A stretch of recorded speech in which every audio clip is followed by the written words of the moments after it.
حضرت عبداللہ بن حبشی خثعمی رضی اللہ تعالیٰ عنہ سے منقول ہے کہ نبی صلی اللہ علیہ وسلم سے پوچھا گیا کون سا عمل افضل ہے؟ آپ نے فرمایا ایسا ایمان جس میں کوئی شک نہ رہے، اور ایسا جہاد جس میں کوئی خیانت نہ کی جائے، اور نیکی والا صاف ستھرا حج۔ پوچھا گیا کون سی نماز افضل ہے؟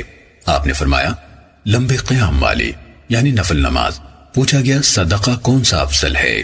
آپ نے فرمایا کم مال والے کا مشقت سے کمایا ہوا مال۔ پوچھا گیا ہجرت کون سی افضل ہے؟ فرمایا اس شخص کی جو اللہ تعالیٰ کی حرام کردہ چیزوں کو چھوڑ دے۔ عرض کیا گیا جہاد کون سا افضل ہے؟ آپ نے فرمایا اس شخص کا جس نے اپنے جان و مال کے ساتھ مشرکین سے جہاد کیا۔ عرض کیا گیا کون سا قتل یعنی مارا جانا زیادہ شرف والا ہے؟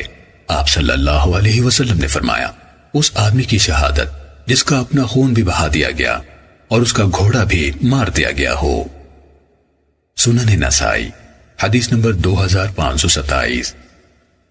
حضرت ابو مسعود رضی اللہ تعالیٰ عنہ بیان کرتے ہیں کہ رسول اللہ صلی اللہ علیہ وسلم ہمیں صدقہ کرنے کا حکم فرمایا کرتے تھے۔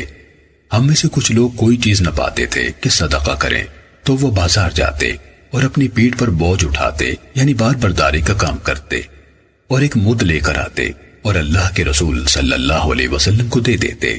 لیکن آج میں ایسے لوگوں کو دیکھتا ہوں جن کے پاس لاکھوں درہم ہیں مگر ان دنوں ان کے پاس ایک درہم بھی نہیں ہوتا تھا۔